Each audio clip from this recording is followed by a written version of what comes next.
Just an introduction here. Experiential learning improves student engagement and connections, increases student satisfaction in learning, and bridges the gap between theory and practice, leading for deeper reflection and understanding of a particular subject and of the self.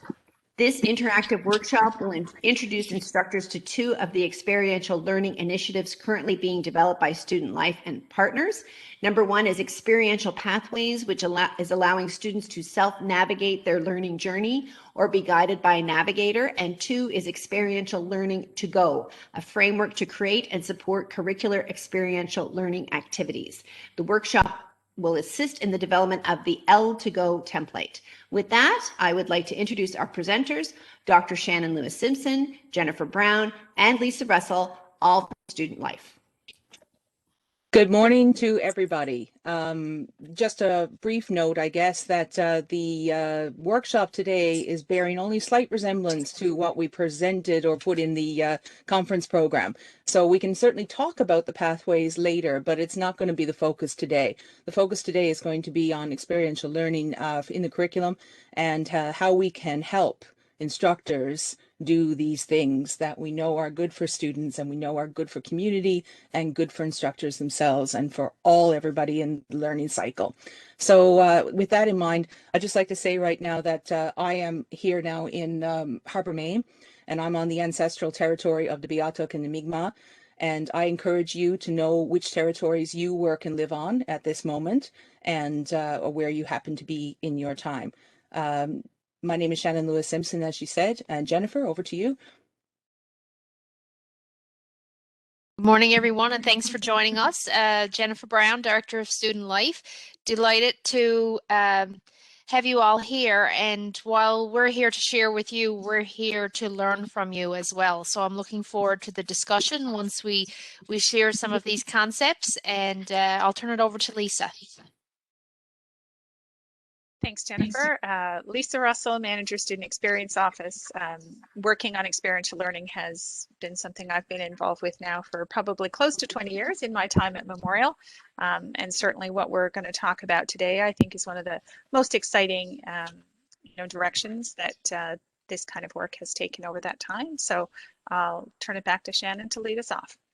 So I think all three of us were really inspired by the opening remarks this morning and the keynote speaker, because certainly he was, Peter was mentioning things that we know work for students and are good for them, but sometimes, and especially during these times, it can be difficult to enact because of, stresses, of lack of time or resources.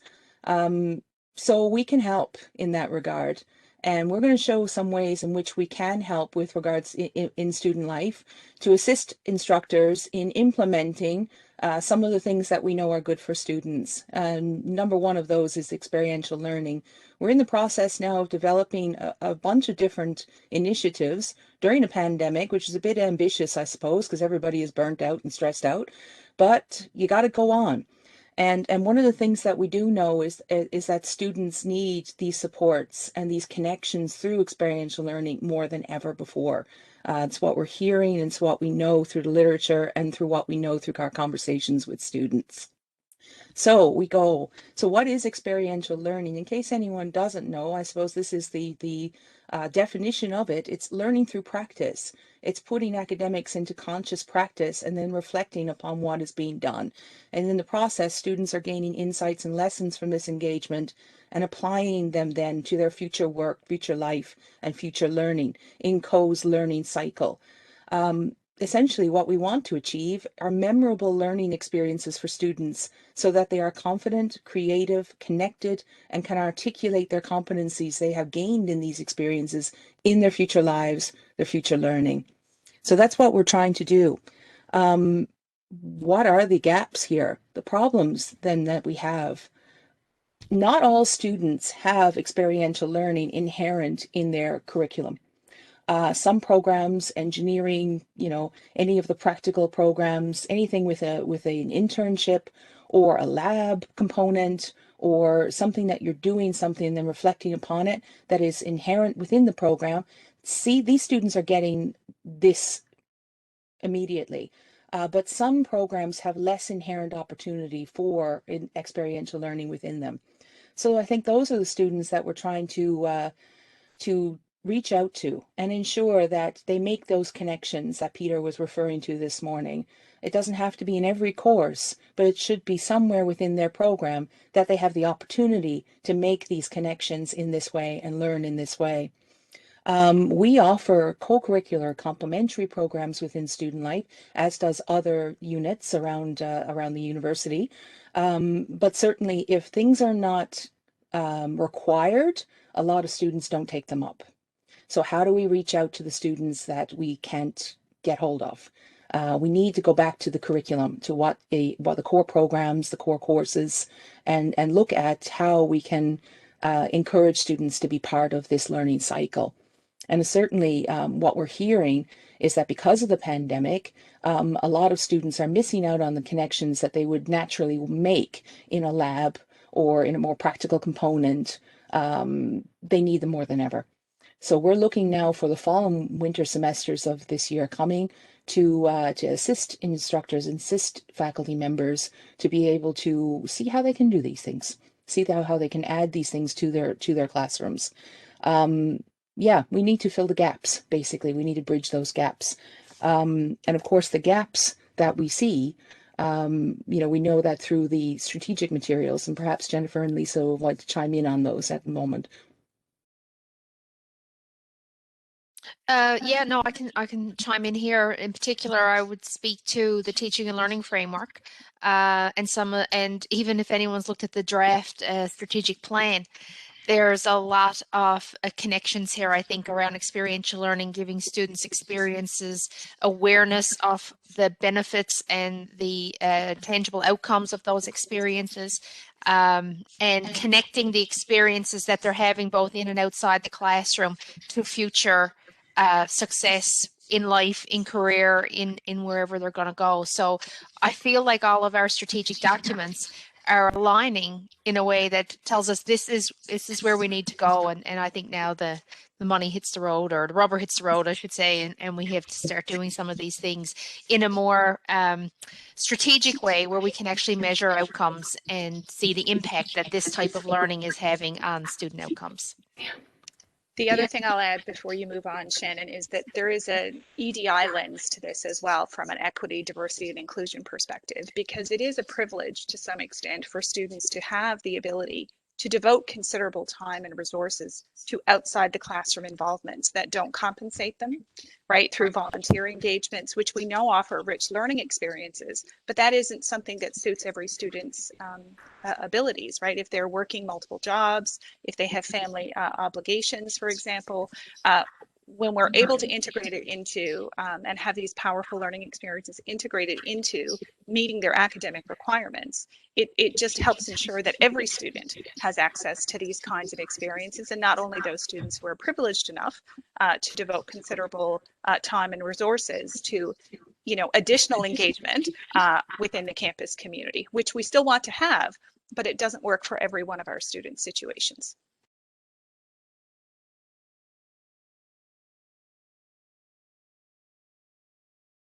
Okay, sorry about that. I was muted, but I guess it was the feedback.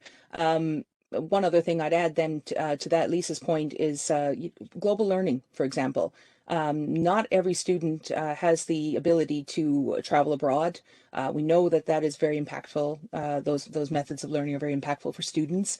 But certainly not everyone can afford it, and due to family circumstances, you may not be able to. So how can we incorporate, meaningful learning experiences with partners, within our space, with the resources that students have access to and that faculty members have access to as well. So yes, all of those things, are forming our thoughts on how we should proceed in this area. Now, yes. So what do we want to do? Essentially, what we want to do is make this process as easy as possible for instructors. That's our number one, one of the number one things that we have on the go. We want to be able to tailor new and existing experiences to this blended environment that we know is going to go forward we expect for some time to come. we can assist with assessment, we can conduct reflection, we can support interdisciplinary works and projects, and we'll speak a bit about one in particular later. Student life is, you know, we are used to connecting with community members. We're used to reaching out and understanding the needs of community and how those might align with what students need and the research needs of instructors and faculty as well. So we want to be in that sweet spot there where we can connect everybody to create a meaningful experience and then help students be engaged as well in community-based research, real-world issues, and they feel like they belong and connect in that way. The literature is proven for that, and certainly in our own experience, we've seen the impact that students that is given to students when they are involved in such projects. We want to also look forward and consider what's going to happen in the future. We're always forward-looking, and with that regard, we want to be able to enable research in these areas for faculty as well. We want to also stock the EL library. So that's what we're going to be calling it now, maybe not EL to go, but EL library. You know, activities that people can draw upon to use for their own courses. And of course, we need to communicate what we're doing to students and faculty members, external and internal partners to understand it. So in short, student life, we act as connectors with students, faculty, and community. We organize opportunities for service learning, community engaged research. We can train students to lead and mentor these opportunities, which is a big focus on what we do. We can also help with funding applications for monies to help larger projects within the class and without. And also reflection, applied, articulated, free reflection.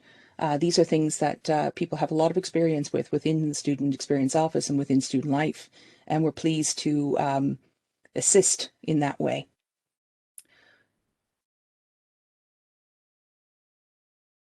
And why are we doing it? This is a fairly new thing that has been released, and Jennifer and Lisa might speak to it. These are the student success competencies that have been approved by the university as being attributes of a graduate that we wish to see in all graduates of Memorial University. I shall mute myself and let you continue. Great, I'll jump in here because this is an exciting piece that I find exciting. I hope you do too. So if I get really animated, you'll know why. So this really comes again from the teaching and learning framework from the original teaching and learning framework and then the updated version a couple of years ago. It was identified the attributes of the graduate, and you know, those attributes that we want our students to have upon graduation based on all of the experiences both in and outside the classroom that they have had. They are just a few lines in a big document, but I think they're really important. So in student life, what we did a couple of years ago, rising to the, I guess, call to take that teaching and learning framework and to use it, was to provide language around these attributes that would resonate with students and with others. If you look at the teaching and learning framework, they're kind of in sentence form or phrases. And we wanted, part of our goal here is to increase students' awareness of the skills and competencies they are gaining both in the classroom and outside. And so this language that we've provided here came from an analysis of numerous documents, one of which was the Teaching and Learning Framework and those attributes, and then others, which included the Conference Board of Canada Employability Skills 2000 plus document, which identifies skills that people should have to be successful in the workforce. Also, the National Association of Career Educators do a lot of polling and surveying with employers and asking employers what types of skills and competencies they're looking for. And also our School of Graduate Studies has a list of competencies that graduates should have upon completion. We took all of those, and these are the competencies that we've identified that our graduates should have.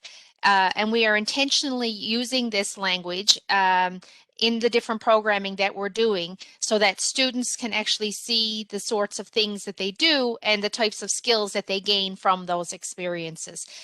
So what we've done is we created this, but I went back to CITL and to Gavin and had a discussion to say, you know, can we use this? Is this appropriate for the institution?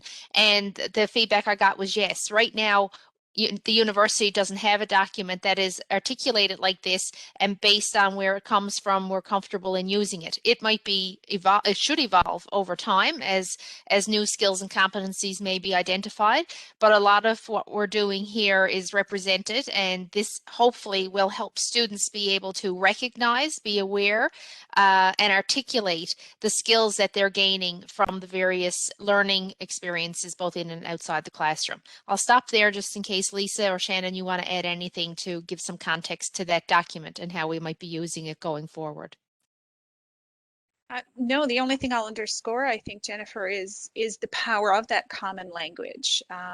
So much of the other conversations we're able to have within our university community, around, course credit, number of credit hours, or what a degree is, all of these things have a language that people understand when we speak about it. And so if we're going to talk about student success as a campus, it really helps to have a focus on what is it that we're talking about, not just amongst ourselves, but also with our students, so that it is a conversation that isn't taking on new language and different contexts every time we speak of it. And there's always going to be nuance to that, and particularly in the academic knowledge category. What that academic knowledge is will vary tremendously based on what a student is studying, but many of the others won't as much. It'll be more situational is what's going to change, but the actual competency, what students are learning, is not necessarily going to vary as tremendously as it will within that academic knowledge area. And so that is the power of a document like this, is to enable us to have some of those common conversations that cut across what a student is studying and where each of us may be positioned or working. Thanks so much. It's good. And I find it good because then it keeps an eye on what higher level things, I suppose, or that students are needing to know as well outside of the academics. And we found that to be the case in one particular project, which was a few years in length, and a great project. It was the East Coast Trail project. We had it was an interdisciplinary project over several years, 60 students involved, not including the people who were part of the various second, third, and fourth year German courses taught by 2 faculty members. Their main intent was to meet the need of a community partner to translate signage and mapping into German for German tourists. They did that, but they also did very much more.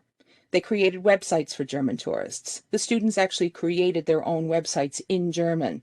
They studied what Germans and the German culture thought of tourism, eco-criticism, the environment, and then compared that to our own thinking here in North America. They were able to deepen their understanding of the culture and the language so much through this particular experience and project, plus gained tangible skills that they did then apply, and some were then hired by the East Coast Trail in the interim. So in effect, it was a highly successful project.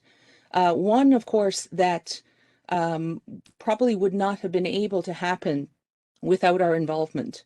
We've written a paper with regards to that in a recent journal, and Maria Mar and Isabel Wolfel suggested that it would have been challenging for individual faculty members to organize such a well-funded interdisciplinary trans-faculty partnership, which points to the importance of availing oneself of existing institutional offices, initiatives, and resources related to public engagement, career development, and teaching in order to keep our programs relevant and to enhance our students' learning experiences. And I suppose that's where we want to be. We want to be like a willing partner and a collaborator in the learning experience, not for German, but for all programs. If you see that there is a need to develop something a little bit more robust, that's what we're here for. And that's what we would like to try to achieve in this process. Not so much a big beast like this one with various faculty. I think there were 8 different faculties involved in this particular project. It doesn't need to be as vast as this. This was a very large example, curricular, co-curricular, and everything. But it can scaffold, and that's what we want to try to achieve, is a scaffold sort of effect. We can hinge off other things that are happening, and certainly meeting community needs at the same time, which is very, very impactful, and it makes you feel good. It was a great thing to be involved in. Now, I'm not saying that every day was easy and wonderful, but it was wonderful to see the students engaged, even up on the trails, asking the German names of Tuckamore. How do you translate that? You know, like this is something that it caused them to think. It caused them to stop and be together and think and consider who we are, how are we to everybody else, and how can we communicate and be working together as one for one purpose. So I like that. And that's what we want to try to achieve. And so something like this, for instance, which we think would be probably a little bit easier. I mean, outdoor rec, yes, of course it's experiential. It's experiential by nature of its program. However, the instructor, right before the pandemic last year, decided to do something a little bit more deeper, a little bit deeper. What he did was suggest that the Holy Heart of Mary, new Canadians that were going to Holy Heart of Mary, they were going to be the people who his students were going to teach how to skate, how to play hockey, how to curl, and then how to go outdoors and be safe in the outdoors. So not only did his students, actually practice the teaching component of the course and how to be a safe practitioner of recreation, but they also learned a great deal about diversity and about how different learners learn, and what cultural barriers there might be for people to participate in such activities. So that was an excellent experience for them all, one that was deepened over 4 different episodes throughout their term. So they had an opportunity then to reflect on the process of learning, and how the learners learned as well, and the relationships that were built, and developed in that process. It was a really nice little thing, cut a bit short because of the pandemic, but I think we'll be doing that one again for sure. So another one that was a little bit cut short last year, last winter term, was Psych 3251, Learning with Christina Thorpe. And I think Christina might actually be present to speak to the process and the learning process. Christina, are you there? Could you unmute yourself if you are able? Sure am. Would you Yeah. like to speak to this? Sure. So I guess for me, so when we're teaching a learning course, at first I didn't really see how it would fit in, because most people think of it as more a content study course.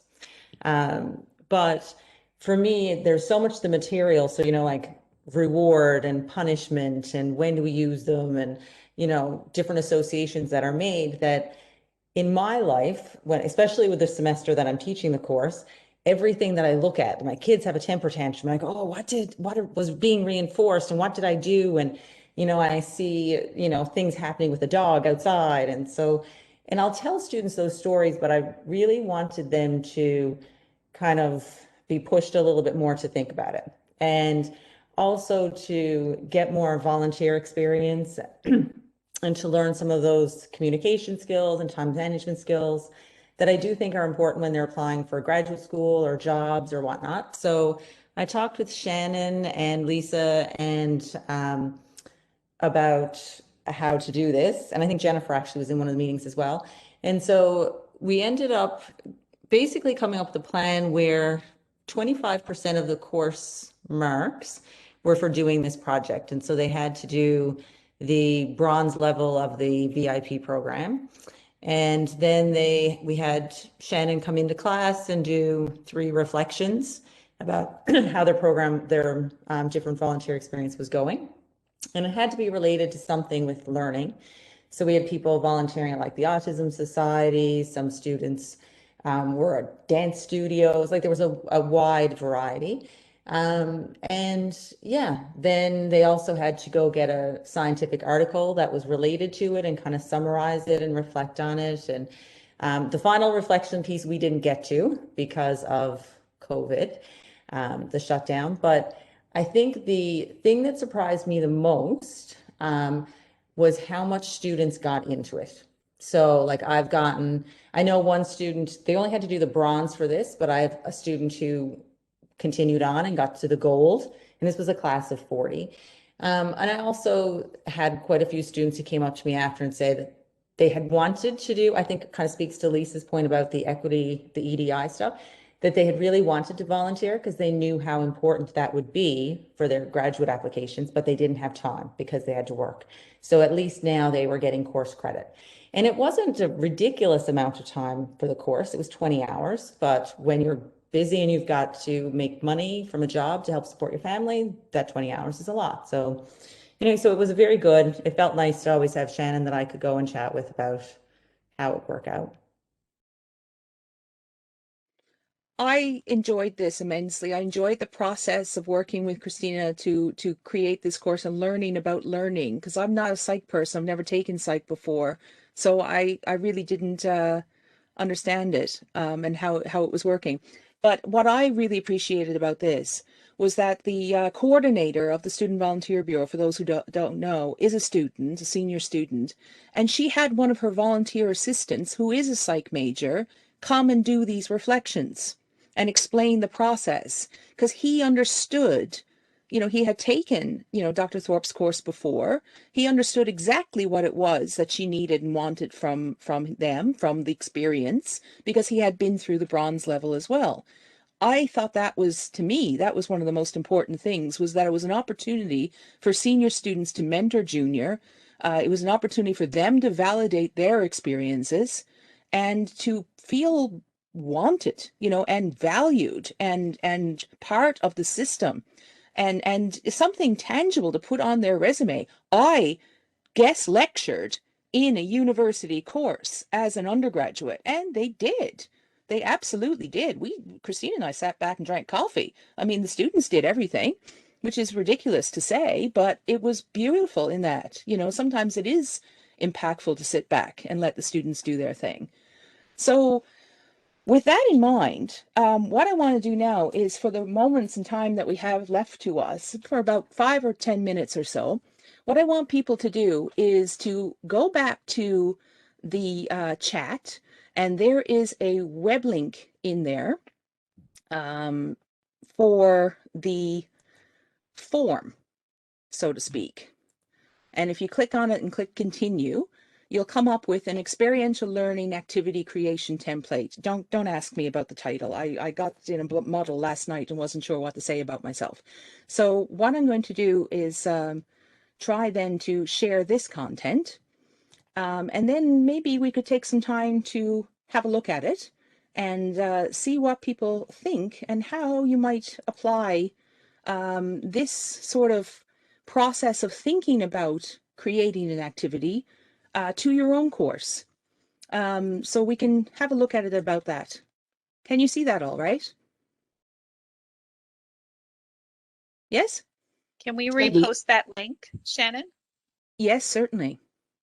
Yeah, folks who came in later, the link isn't there. They can't see what happened in the chat Just prior to their arrival. scroll up the chat.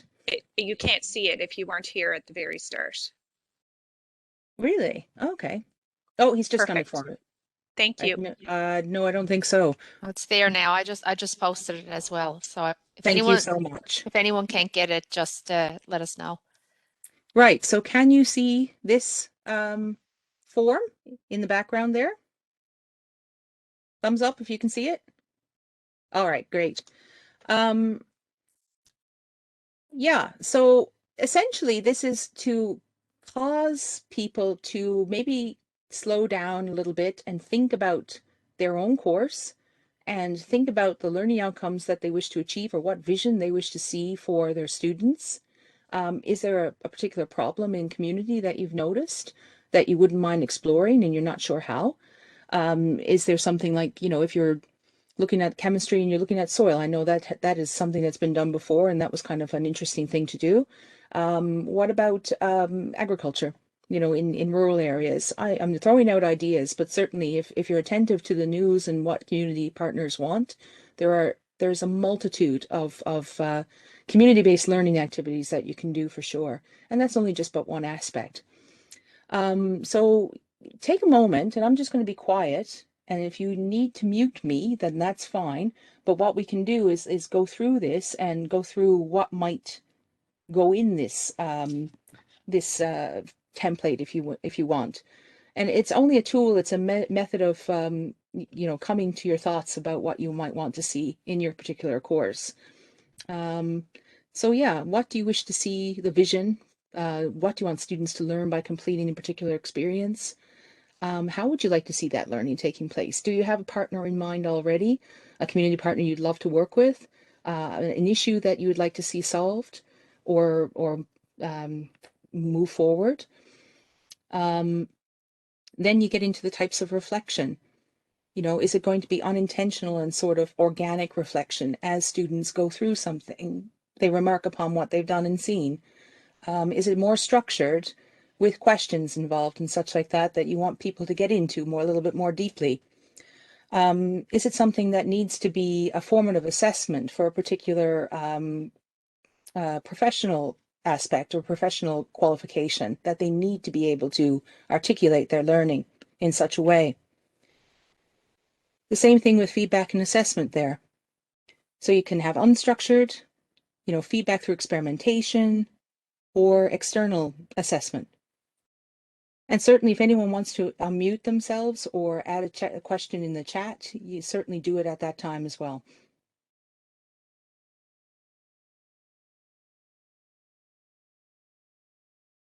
So Shannon, what I would say to this is that this is a personal exercise. This is an exercise for the instructor to kind of think through what something might look like. But I just wanted to give a little bit of background into where this even came from. And it came from an instructor. This idea, this EL library came from an instructor. And Christina, I'm going to call you out again. I hope that's okay. But I was fortunate to be on a committee with Christina back a number of months ago now. And we were talking about, high impact practices and the things that we know can improve outcomes for students in the classroom. And something that Christina said then, and certainly something that we are hearing more and more, is just around the level of exhaustion and the work that professors have. And so trying to create something new, trying to, be innovative, especially right now in the situation that we're in, people are just tired. And Christina said something that I thought was really profound and where I thought we might be able to help is if somebody could, package it in a way, if somebody could bring us something or bring me something, then I'd be more likely to think about it rather than to start from scratch and create something and try to figure out all those pieces. And that's where I think the opportunity is for the partnership with Student Life and the expertise around experiential education that Shannon brings to the table, both as an instructor herself and as an experiential educator, Lisa, myself, and others in Student Life. And so while we're saying go through this and have a look at it, the idea is that we have experiences that probably wouldn't take a lot to incorporate into a class. The example that Christina shared is a great one, which is the bronze level volunteer incentive program. That's there, it's ready to go. And there's other things like our community service learning day and different things that can be incorporated in and have been by other instructors. And so we in Student Life can help create these opportunities for the students. The reflection, all the pieces can be put together and presented, as opposed to you having to figure out, well, what would be the best questions to ask to reflect with students, or how would I facilitate that reflection for an experience? And that's the expertise that we can bring. I'll stop there because we will get to that point, and I've probably jumped ahead, but I just wanted to give that context, and I wanted to give a shout out to Christina for really being the spark that brought this EL to go or EL library to fruition, or we hope to a bigger scope than what it is currently now, for sure. Yeah, so Kim Myrick, thanks for your question or your comment, Kim. She said it can be intimidating to try something new. And this is it. This framework or tool or template or whatever you want to call it is meant to sort of unpack that intimidation a little bit.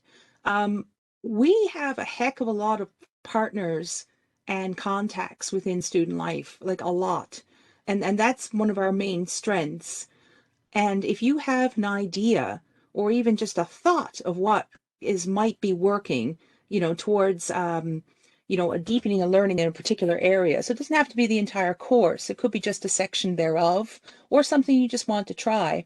I guarantee you, we probably know someone or something that would work and has been done maybe on a co-curricular side, you know, outside of the curriculum, which can then be brought into the curriculum and part of, because as Christina said, a lot of students don't take up these things because they don't have the time or they feel that they don't.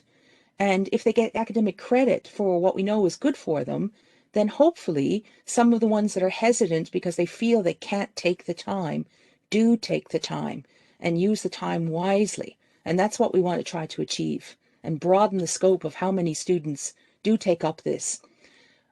We know this from observation and from the statistics of people in the programs, that the people who generally take up you know, these sorts of programs, and I'm going to be general about it, are mostly international students and 2/3 women. So it's the domestic men that really don't take up these opportunities as much. So that might be a target audience that you could consider as well. What would appeal to these folks to give them the types of experiences that we know are good for them, that will bring them up to the level of what the rest of their peers are getting as well?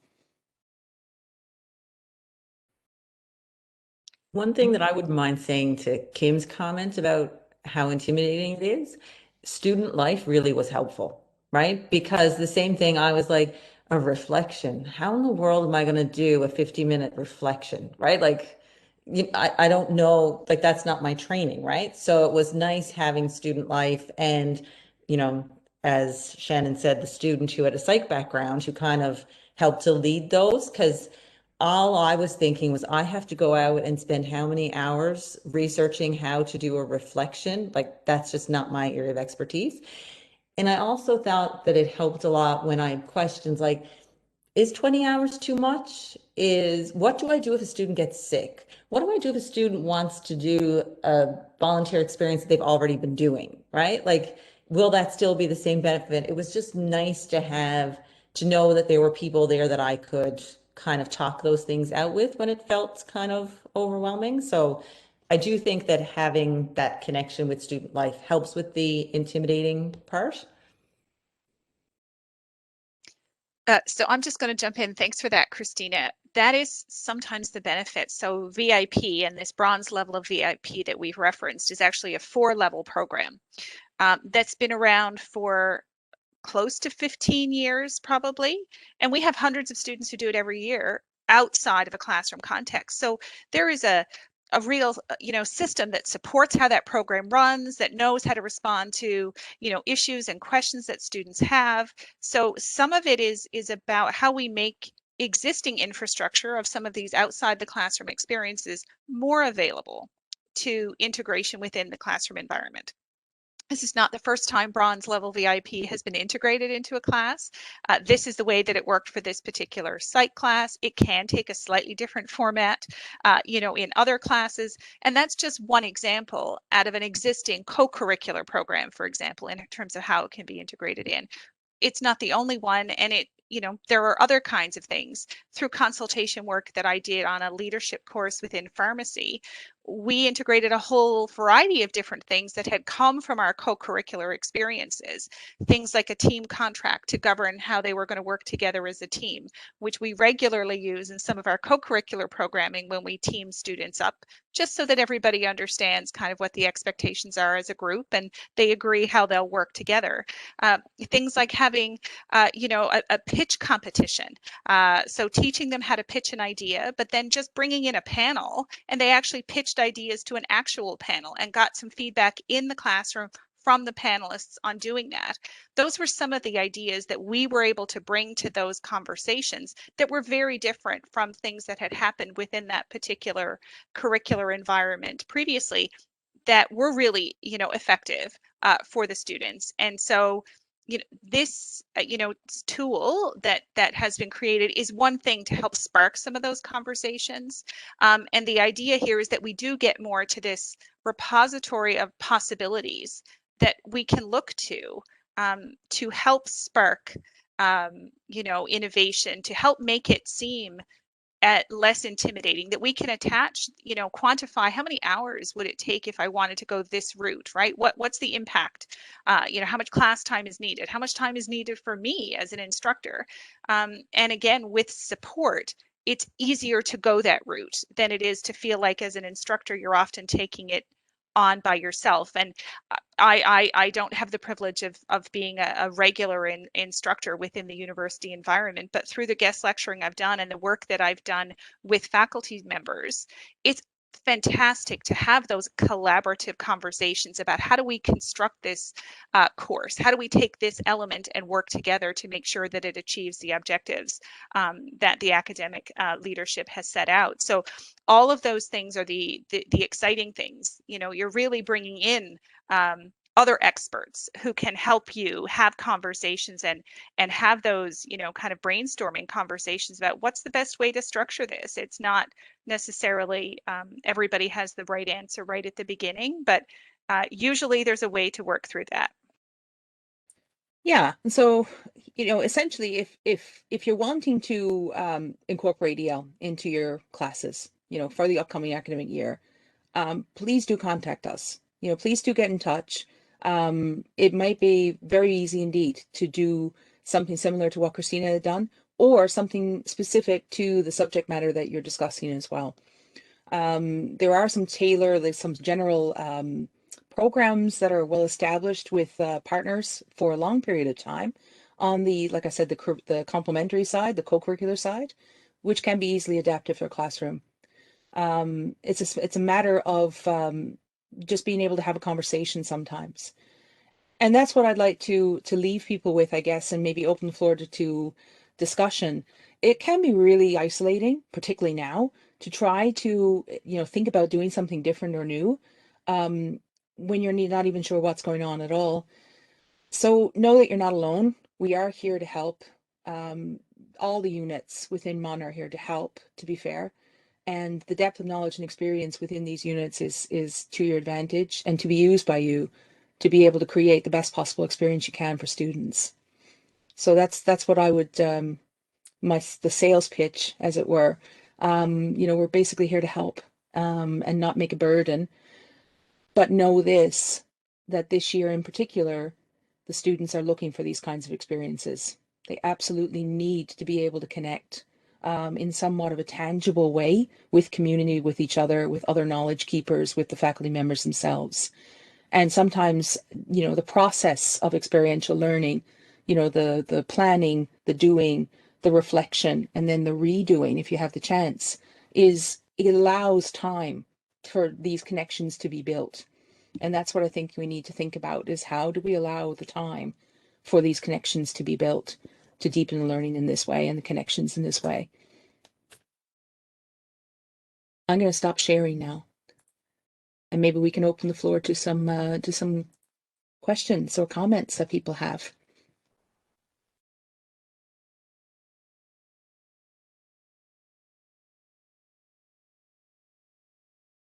Okay, does anyone have any questions or comments at this time? Okay, thank you very much, Penny, for your question. Loving the scaffolding and collaborative aspects. That's excellent. Thank you. If I could just speak, Shannon, I have my hand raised, so I'll take that down now.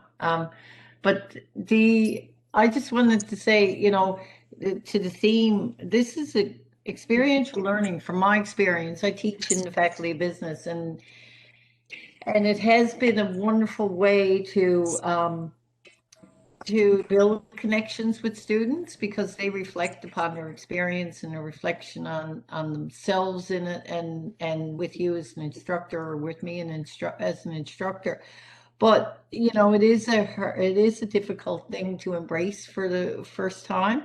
And what I really like about your framework here is that not only do I ask the questions, but it also helps me to think through the practical pieces of how it can happen. You know, how do I plan for it? What are the spaces? Who needs to be involved? What resources are required? Because I think part of it is I get overwhelmed the first time I tried something new and different, about like, oh, that seems like a great idea, but how do I go about doing that? You know, and I did an undergraduate degree in business, and one of the things I remember when I came out of that program, and it was a great program, so don't take me the wrong way here, but like all those theory-based courses, when I went into the real world, I wasn't quite sure where they fit and how to bridge that gap, you know. So when I became an instructor, I wanted to do more of that for my students, and so I started to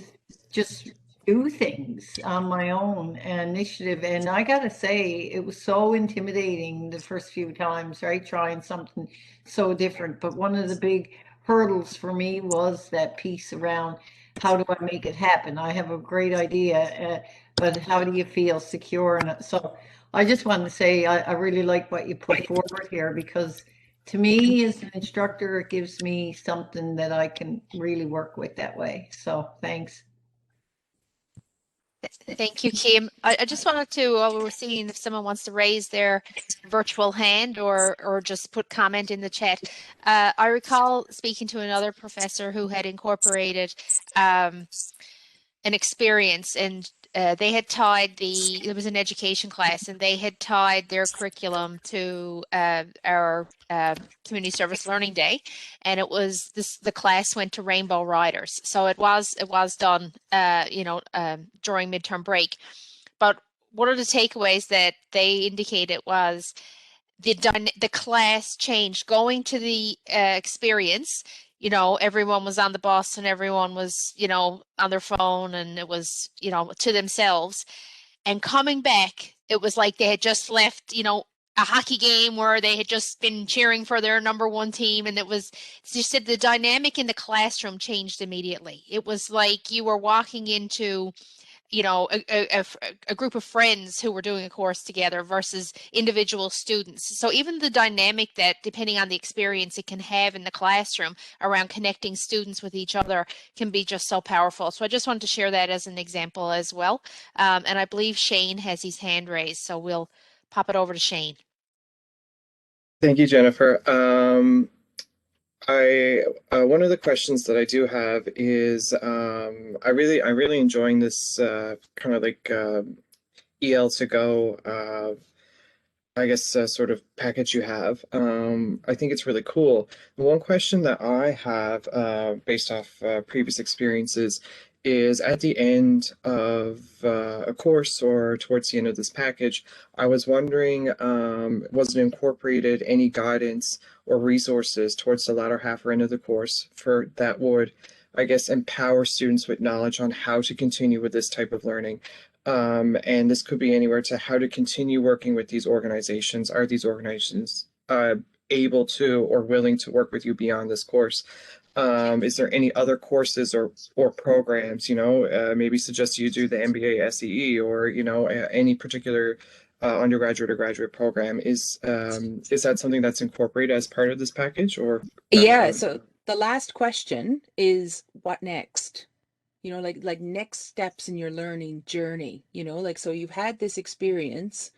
So what next? And that's going to be tailored to, each person, but it's also going to be tailored to the experience itself, where you can carry on working with who you're working with. And certainly there's an ethical element to that as well. Is it ethical for you to up sticks and leave after I've done my 20 hours, I'm gone, I'm out of here? Or do you have an obligation, to carry on, in some fashion as a supporter of that particular organization? That's just in the community sector side. But, you can, if you're looking, for instance, for, diverse communities and that sort of thing, should you do the Tri-Council ethics course? Is that something that you can continue to do? Things that we know are good for people, but that are not part of a curriculum per se, but are on the fringes. So what can then we add, to deepen this experience further? It's absolutely part of it, Shane. Thank you for your question.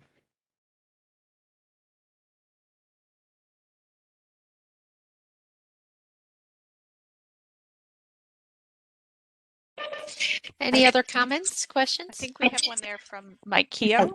Oh, Mike?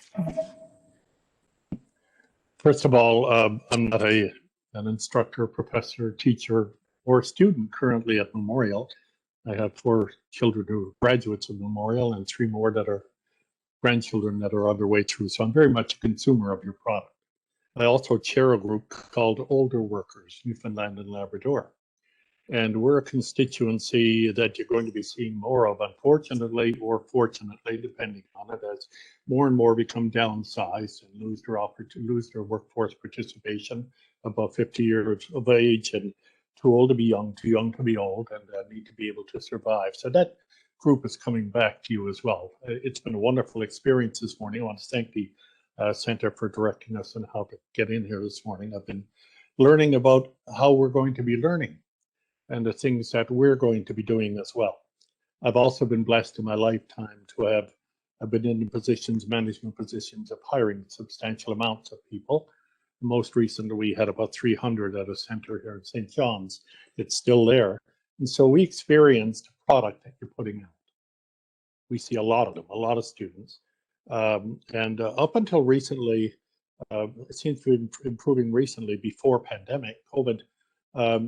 One of the main feedbacks we could provide in assessment for market ready people was that there was very limited life experience. So to see this kind of an emphasis in giving experiential learning was important, but I don't recall at any point in time, and I was on a committee within the organization, where we were approached to contribute to experiential learning. You may have that program, maybe weren't there. I know, places like Newfoundland Power and Fortis and those groups do have it, but a lot of them in the private sector did not have it.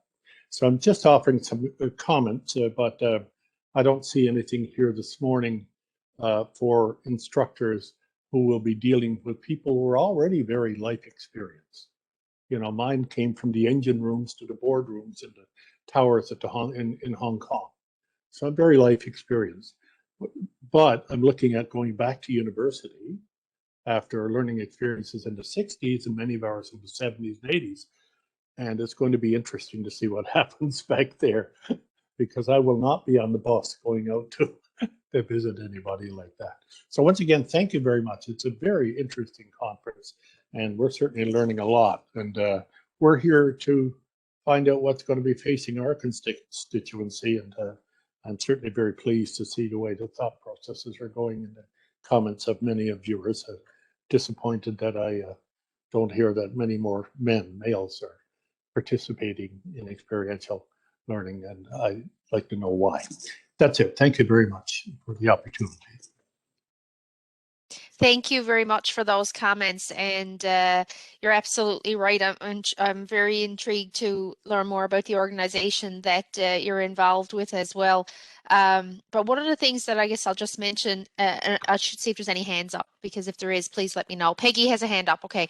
And there's a final question from Jen. So I won't spend much longer on it, but really quickly, we are also trying to find ways, particularly through an experiential record, where students will be able to demonstrate these skills that they've gained through these experiences they've had both in and outside the classroom beyond the academic record, which will hopefully help bridge the gap between employers and students so that it's quite evident of the skills that they have.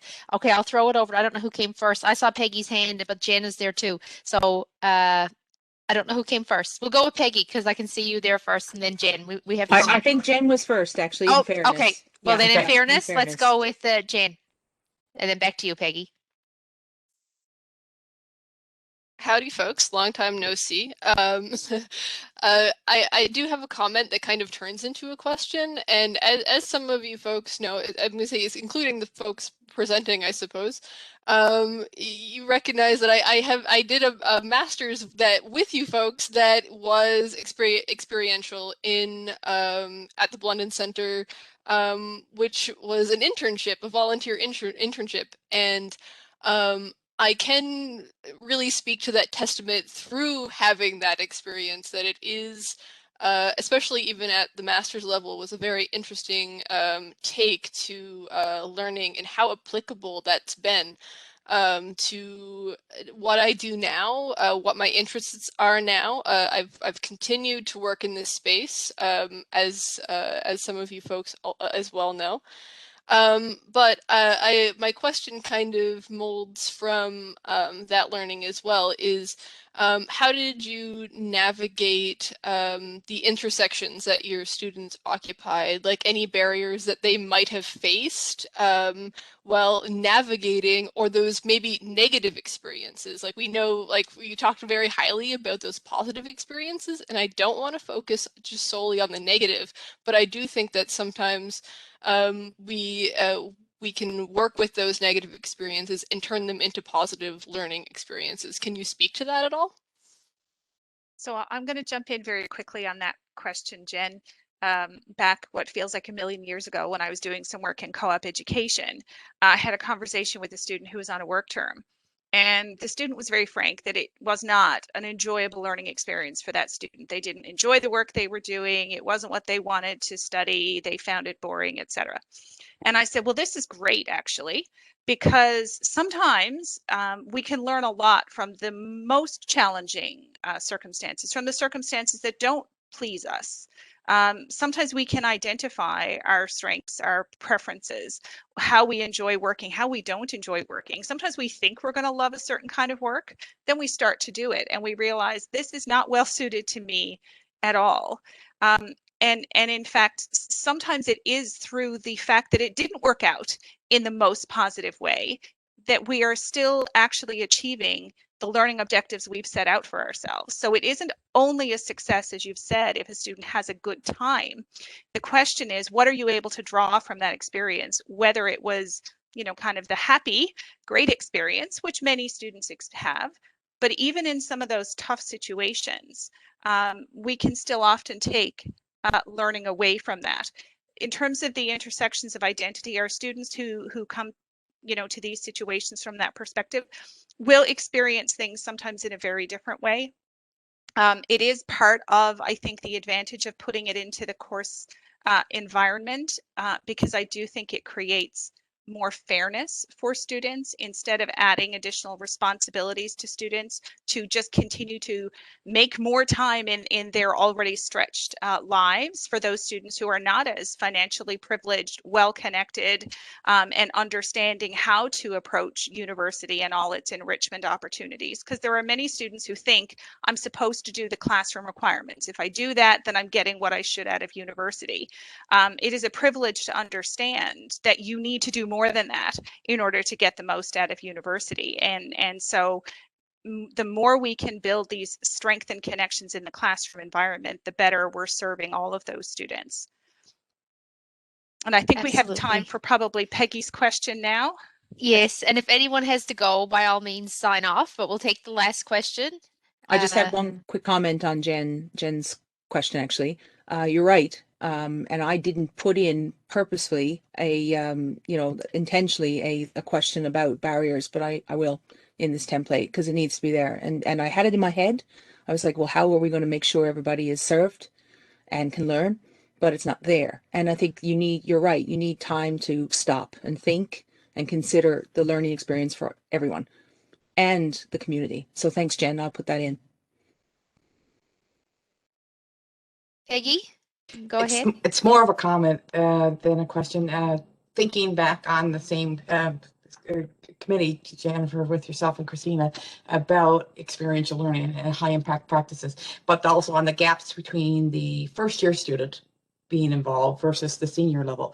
And I'm just making the tie back to Dr. Felton's keynote before, and when he spoke on writing coaches at North Carolina that check in with students every week. I can't help but feel a student success coach from the first year on, and how that continues throughout that check-in. The concept not only about our academics or our, traditional academic applications, but our co-curricular and the student success piece possibly could be thought within a similar model.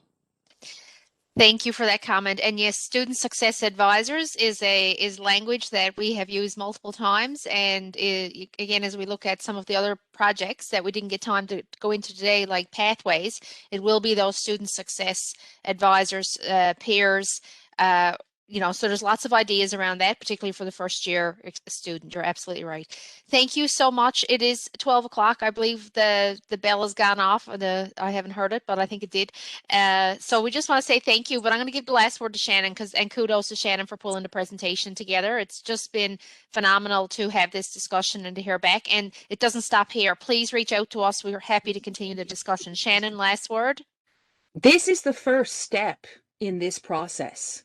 You guys were like the trial audience for much of what we're discussing, and we've been talking about it for a long time, but we haven't really socialized it to any instructors or faculty members or specialists or learners.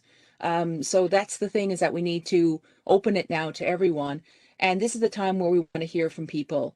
So smlewis@mun.ca, I'm pretty easy to find. Please do kind of get in touch if you have an idea for your course, or you have an idea, as Jen did, to improve the product and improve the process of what we're trying to achieve, which is in effect trying to achieve, better learning for all.